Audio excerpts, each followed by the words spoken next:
Welcome to the Mint Door Podcast with Dr. Karen Tyndall and Dr. Laura Schwint.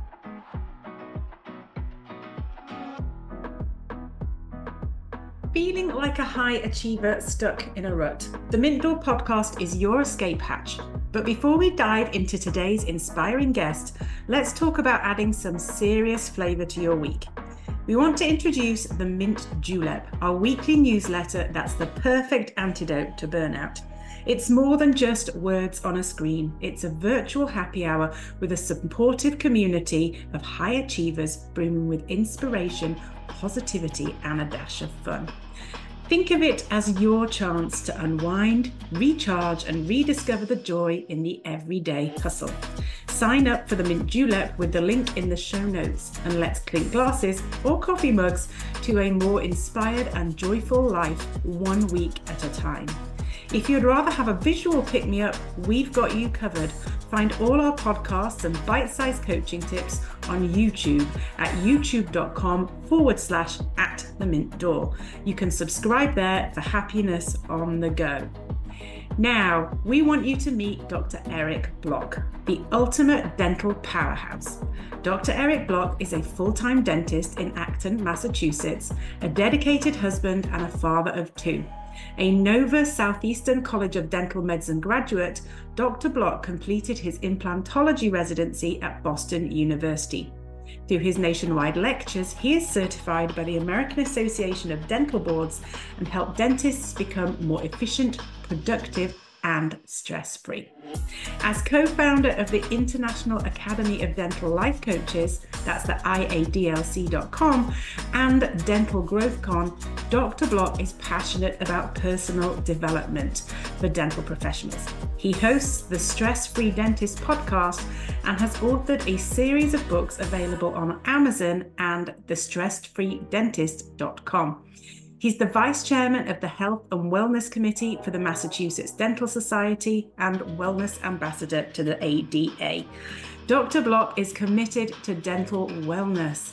He's the Fellow of the International Congress of Oral Implantologists, and he is a recognized leader in the dental field. And with all of that behind him, we can see why.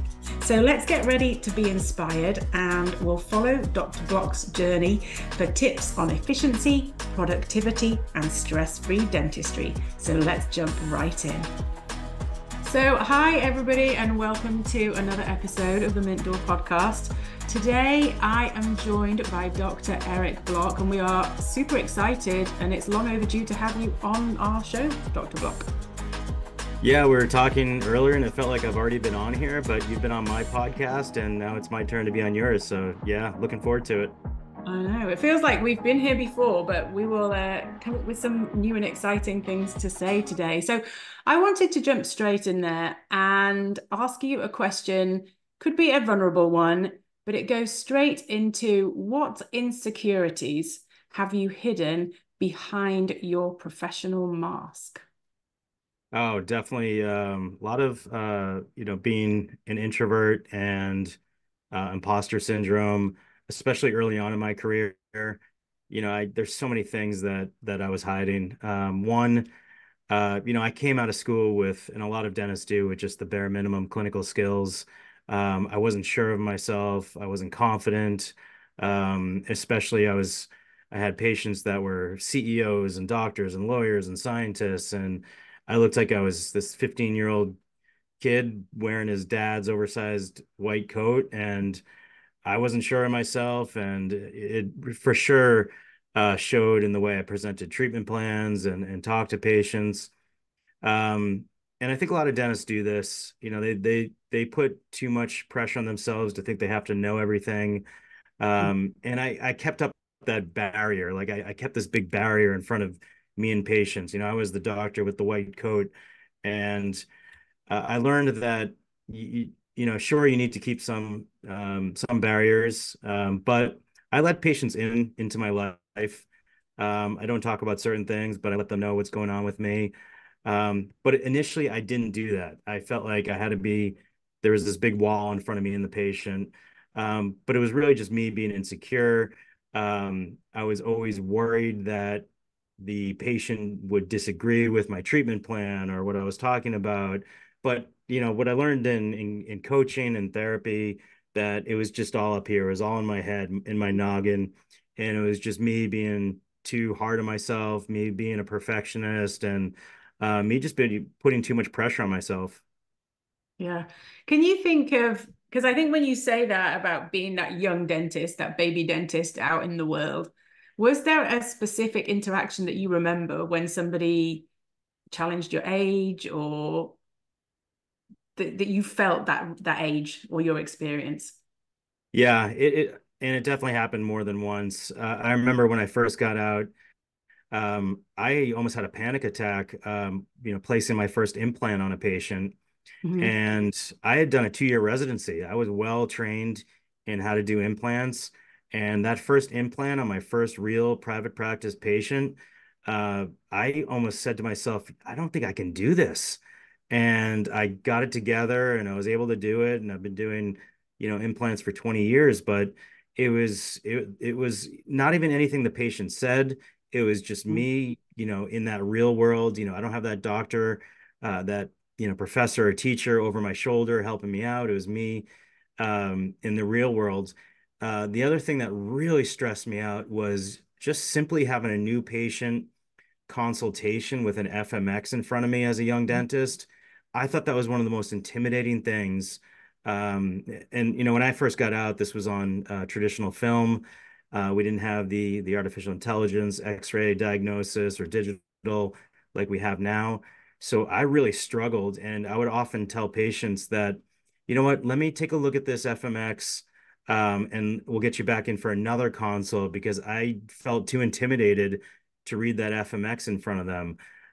There's actually, I could go on for days about things that happened that I wasn't sure about myself, but those for sure were some of the main ones that jumped out. Yeah, I think it's reassuring, isn't it, for younger dentists if they're listening to this and they feel that way, to know that we've all been there and we've all been in that position where we think that we can't do it, or we're scared, or like you say, we're about to panic. In that moment when you were doing that implant, that first one, what went through your mind that made you carry on, that made you do it, that complete the task?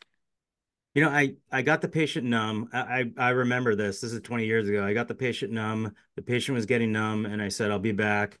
And I walked into the back office. This is when I was an associate in a different office.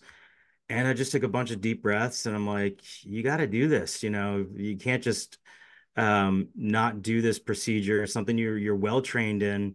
Get it together, some deep breaths, and I went back in there and got it done. Um, and I think it was just me just taking the time and just taking a few deep breaths and just kind of clearing my head, and just getting back in there and doing it. But I think that I had a few conversations with some young dentists recently, and they were struggling, and they were telling me how much they were thinking about leaving the profession. They'd only been in it about a year or two, and they were not confident in their clinical skills. They weren't confident, in their patient, conversations and treatment plan acceptance and all that stuff. They didn't feel good about their crown preps and fillings, and they thought that they had made the wrong choice. And I told them that, look, this is not an easy profession. This is a marathon. This is not a sprint. Picture yourself like a minor league baseball pitcher. It's maybe not going to be fun in the beginning. You're going to be working through some kinks and trying to make that, the big league team. It could take a year or two. It could take 3 years. For me, it took, multiple years to get comfortable and confident. But this happens to most people. Rarely does a dentist, automatically out of school just be amazing at clinical work or how to talk to patients. It takes a while. So there's nothing wrong with you out there. It just takes time. This is a difficult profession. So, hang in there and you'll get better. Focus in on, if you're having trouble with crown preps, get awesome at crown preps. If you're having Mhm. trouble with treatment plan or case acceptance, just crush it. Get awesome at it. Read, go on YouTube. There's so many resources at our fingertips. but don't give up because of, you're not feeling confident. It does take time. Yeah, that's really, really valuable advice. When I hear you saying that, I wish that there was somebody when I was a young dentist that had been there as a mentor to say that to me. Keep going, you'll be good, you'll get better, it will get easier. And those people who were there to be that support. I think that's what a lot of people, if they don't have someone like that, that's you're the sort of advice that they need to hear. So when you take your imposter syndrome and worrying about not being good enough, going through that experience, how has that shaped who you are and the dentist that you are today? I think for sure now I'm way more confident. I give the patient my treatment plan. Here it is. I educate them. If they accept treatment, great. If not, no big whoop. I'm not going to beat myself up over it. I just understand that, you're not going to bat 1,000. There's going to be people that don't agree with you. There's going to be bad reviews. That's going to Mm-hmm. happen. Don't beat yourself up if you get a bad review. If a patient doesn't rebook with you, I used to, when I would do a treatment plan for a patient and I saw that they didn't rebook on the schedule, I used to go up to the front desk and, ask what happened, did they not like me? But now I've, gotten more confident in myself, I would say, more sure of myself. And that really shows to my patients. When I walk in, they're confident Mm-hmm. and I present a treatment plan, my acceptance rate is higher. If I'm not sure about myself, then they're not going to be sure about me. Especially those new patients. You have to get Mm-hmm. them to know, like, and trust you. And it's not easy. You got to make a quick rapport with them, build relationships. And like I said, I let patients into my life. There's certain things I don't talk about, like money, religion, sex, politics, but I talk about, hey, we just got a puppy, and hey, um, my in-laws are doing this, and I let them into my life, and I build relationships, and that has really helped me. Yeah. When when I heard you say that and you were talking about when somebody would say something or not agree with you, not sign up for treatment, one of those things, it took me back to a moment when, as a younger dentist, and this was the only complaint I ever had against me, somebody said and left a complaint with the practice manager that Karen talked too much and she was too excited about her vacation. Hmm. And I really took that to heart. But like you're saying, making that conversation, making people feel comfortable and at home, and how your confidence really does then result in good things for patients accepting treatment. That was a really difficult thing to hear when I thought I was relationship building. And obviously, on this day, as a younger dentist, I hadn't read the signals that this patient didn't want to talk. That's a skill I think that we learn. It's Yeah. a skill like anything else, like getting good at doing a class two composite, building relationships. I was not good at it at first. Yeah. Some people get it right away and they're just Mm-hmm. natural born communicators, and that was not me. It took me a while, but now I pick up on cues or certain things that I say, and if I can get if a patient is based off of their personality type, if they want to talk, if they want to chit chat, or they just want to get right down to the nuts and bolts of what they need for treatment. Some patients are like that. They don't want to talk. They just want to know, Yeah. what do I need? What are my options? And that type of thing. So I think that's a skill you build. And I wish I had taken more classes on that earlier on in my career Mm-hmm. instead of taking like the 15th class on bone grafting and bonding. I wish I had done more about leadership and case presentation, Mm-hmm. communication skills. For sure, I wish I had done that earlier on. Yeah. All those things that were left out at dental school Mhm. that you Yep. didn't have classes on and then didn't see them being offered probably at the time. So if we go back to the beginning, what inspired you to choose dentistry as your career? A beer bottle. Okay, tell us. I I missed my mouth in college and I broke my number nine central incisor. Mm-hmm. This is at Tulane University in New Orleans, and I just missed my mouth and I cracked my front tooth, and I walked around that night with half a central incisor. And the next, of course, I was probably intoxicated, felt no pain, but the next day I'm like, I need to see a dentist. So I went to a local dentist in Metairie, Louisiana. I got referred there Mhm. by a friend, and they patched me up, and I walked in, all embarrassed, and I left with my smile again. And then I just loved the way they took care of me. Mhm. And I said, you know what? Maybe this is something I could do. So I actually graduated with a degree in psychology, but I Okay. went back and took all the prereq classes. I took a year off and studied. I had to take physics, and I taught tennis, and then I applied to Nova Southeastern in Fort Lauderdale. This is back in '02. I'm sorry, this is back in '98.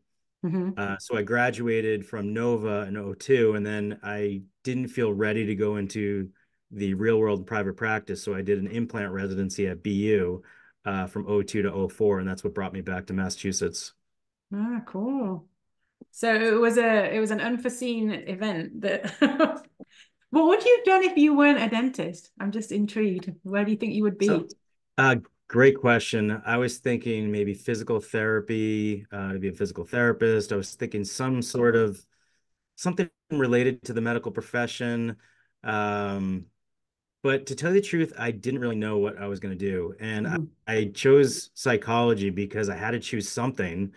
I initially went to Tulane thinking I was going to be a business major, and Mhm. I took statistics and microeconomics and macroeconomics, and I said, I got to get out of here.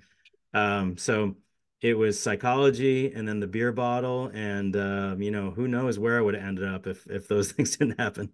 It's like a completely different world. There's a film, isn't there, where people go off on a different two scenarios play along side by side as to Mhm. where you could have been. So, I mean, in all, you've learned the psychology, you have, a lot, you help a lot of people practice stress-free dentistry. So could you share some of your strategies maybe that you've discovered over the years for maintaining that stress-free practice? Yeah, so the term stress-free is more of it's really an oxymoronic term, but the take-home message and the mantra is that I understand there's going to be tremendous amounts of stress in this line of work. There's going to be good days, there's going to be bad days, Mhm. there's going to be bad reviews, there's going to be uncomfortable conversations, there's going to be mistakes and failures. But I understand that that's part of the profession. I'm not going to beat myself up over it, and the stress won't break me. That's the Mhm. mantra behind being stress free. There's going to be good days and bad days. There's going to be good weeks and bad weeks. But Mhm. again, it's you got to think of the long term and focus on the good things that happened. I really struggled with perfectionism.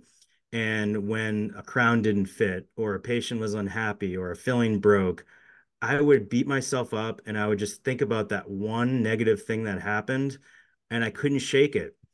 And through coaching and therapy, I was able to get past that. It took a long time, but I got back to the point where I enjoy going into work every day and I try to focus in on the good things that happen and not the one or two bad things that happen. Mhm. Did you get to a point where you didn't want to go to work when you say you enjoyed going to work again? There was about halfway through my career, I had a tremendous amount of burnout, and I was so anxious and afraid of getting sued, of getting a bad review. I couldn't wait to go home at 5 o'clock. I couldn't wait until 12 o'clock so I could go home for lunch.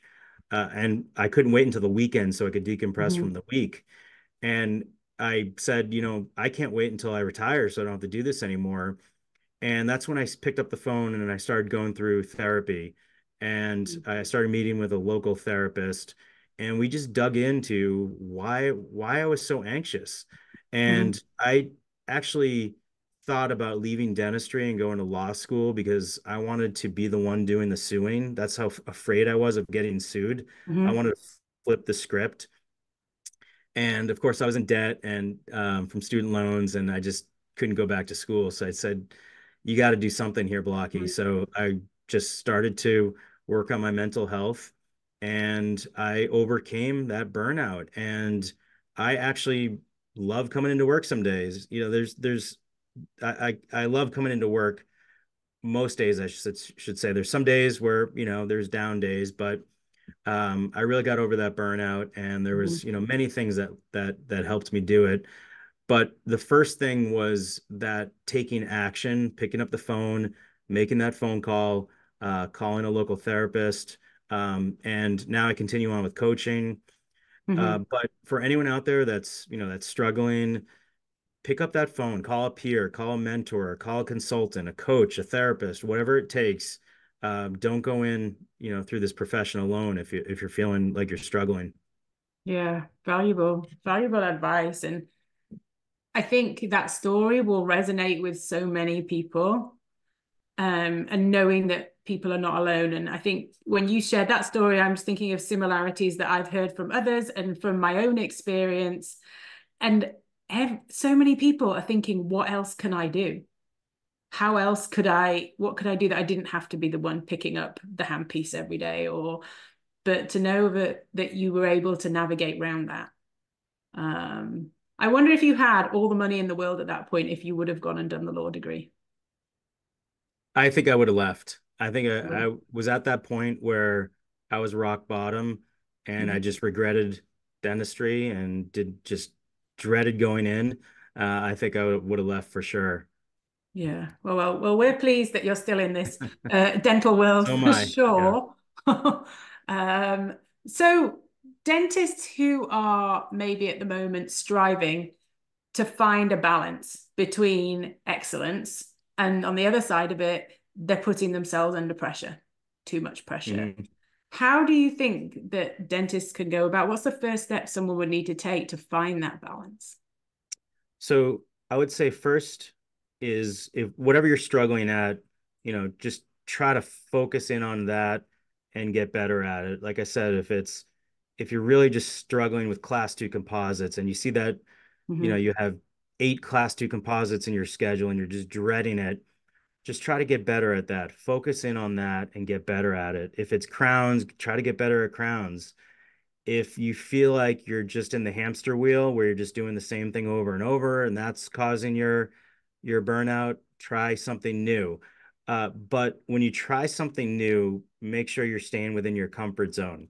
So I Mm-hmm. wouldn't just go out there and take a weekend course and start placing, immediate anterior implants. That's where you get into trouble. Learn, get educated, try new things. For me, adding new treatments, new techniques, and new technology throughout my career have just been so re-energizing for me. Mm-hmm. So this past year, in January, we went fully out of network, and that's been a game changer for me. One of the most re-energizing things I've done in my career is go out of network. Mm-hmm. The year before that, I started adding sleep apnea to my practice, and again, I did this slowly. I added this slowly and strategically. The year before that, in 2022, I added clear aligners.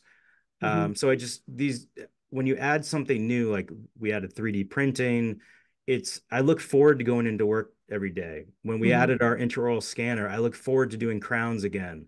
It's just re-energizing and it gets you unstuck. So again, if you're struggling, you're in debt and you don't have the funds, take it slow, but just keep adding new techniques, Mm-hmm. new workflows, and just get really good at things. And then you can start adding new technology as you go. And that's been how I've overcame burnout or continue to overcome burnout.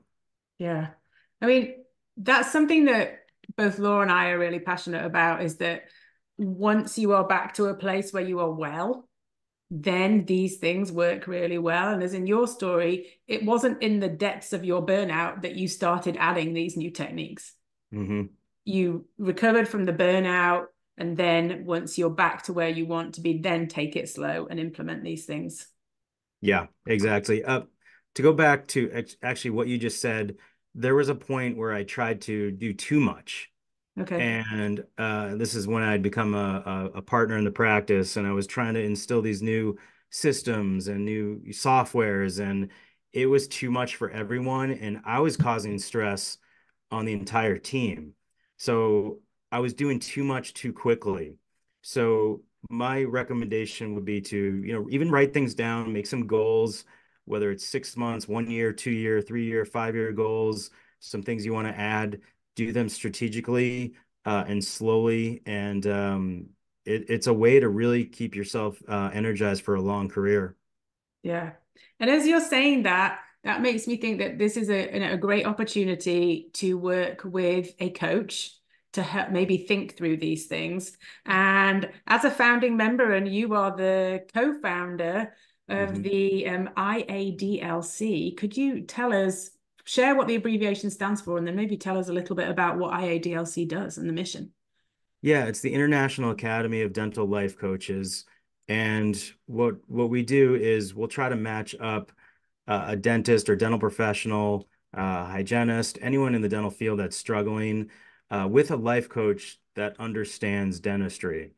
Mhm. Now, there's a lot of life coaches out there, but dentistry is such a complex industry.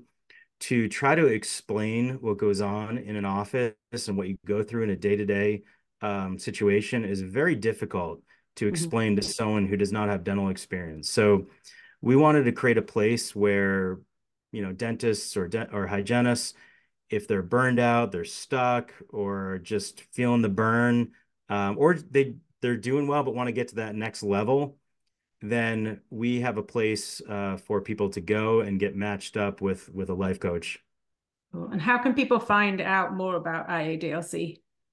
Yeah, iadlc.com, or you can check us out on Facebook. Cool. And there's opportunities for people to get involved and learn more and participate in some experiences as well through that, isn't there?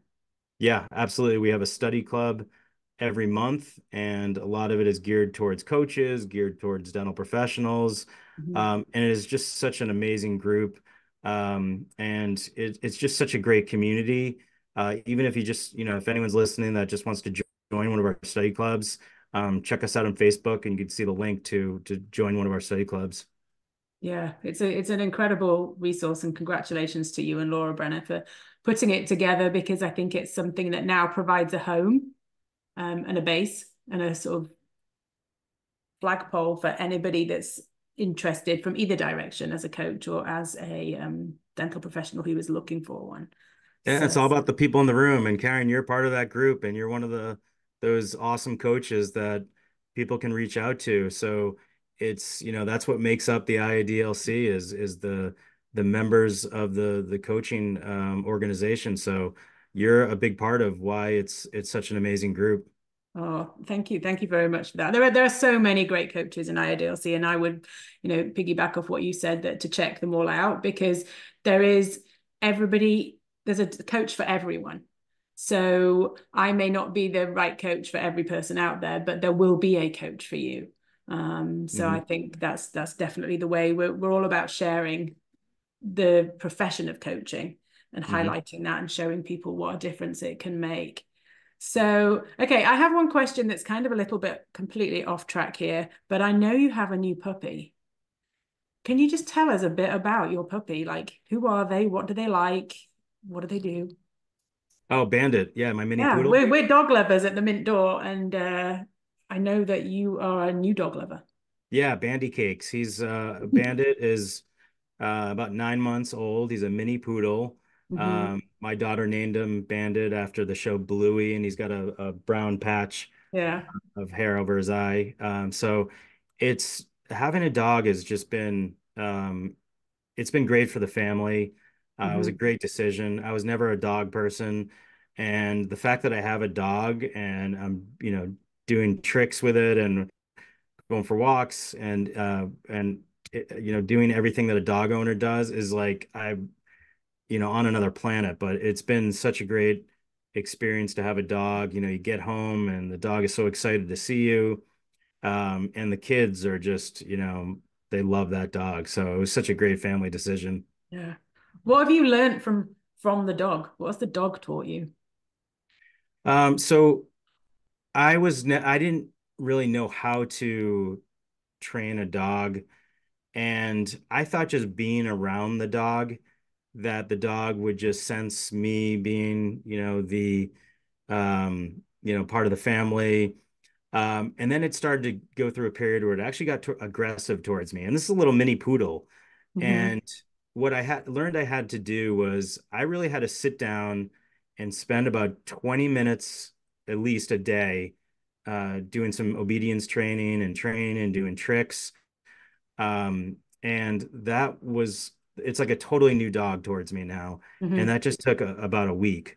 So it was really just that sitting down. We actually had to reach out to a coach, to a dog trainer coach, and they came in and they kind of explained, how to earn this dog's trust, and we followed their instructions, and it was just such a great thing that we did. And this coach is going to come back every 2 weeks to help us just keep getting better and better. So I think just reaching out for help, similar to my story, reaching out for help to Hmm. someone that knows more than me and that can help me and kind of fast track something I want to accomplish. Yeah, we don't have to be the expert at everything Mhm. because there are experts out there. Yes. Yeah, that's well, thank you for sharing that. We do love a dog story. That's cool. So share with us a little bit because you are an author. Hmm. And maybe tell our audience a little bit about what your book is, what books, plural, are about. Yeah, in 2021, I wrote The Stress-Free Dentist, and that was really me sharing my story of overcoming burnout. And I felt like if I could help, a few dentists out there, it was worth writing the book. And that's where the whole Stress-Free Dentist brand started. The podcast started, the Facebook started, me getting out there and doing speeches and webinars and just kind of sharing my experiences. In 2022, I wrote Stress-Free Dental Implants, which is all about my experiences with implants Mhm. over 20 years and how they went from being one of the most stressful procedures I did to the most enjoyable procedures I did. And I just kind of share my experiences. In 2023, I wrote The Stress-Free Entrepreneur, which is just about being an entrepreneur and has nothing to do with dentistry. Mhm. It's all about if you have that idea for something in your head and you feel like you have a problem that you can solve, to go from that idea on a napkin to actually starting an organization. And that's the stress-free entrepreneur. And uh, I also wrote my leftover Dino Nuggets, which is my first children's book, Mhm. which is all about a story about me and my daughter during the quarantine. And then this past year, 2024, which I feel is my best book yet, is Stress-Free Next Level Dentistry. Really how to propel your practice and career to that next level. And that book I really consider like all my other books got together and made a baby, and this book was Mhm. born. And you can find all those on Amazon. All right, cool. Thank you. Well, we'll put the links to that in the Mhm. show notes that go with this. If somebody listening today wants to know more about what you do and how you help people, how can they get in touch with you? What's the best way for them to find you? Yeah, please email me, eric@thestressfreedentist.com. I'm also on Facebook, LinkedIn mostly. And then if you're interested in seeking out the help of a life coach, you can go to the iadlc.com and check us out there. Cool. Well, thank you so much, Eric, for your time today. You've shared some super valuable insights and nuggets that I know people will go, speaking of dino nuggets or whatever they were, nuggets of dentistry that people will go back to. And it's been a pleasure chatting to you. And thank you so much. And Yeah. our listeners, know that we adore you and that you'll find what on our podcast here is some encouragement. So it's been lovely chatting, and we'll hopefully speak to you again soon. Thanks so much for having me. Thanks, Eric. Bye. We adore our listeners. Connect with us at thementdoor.net.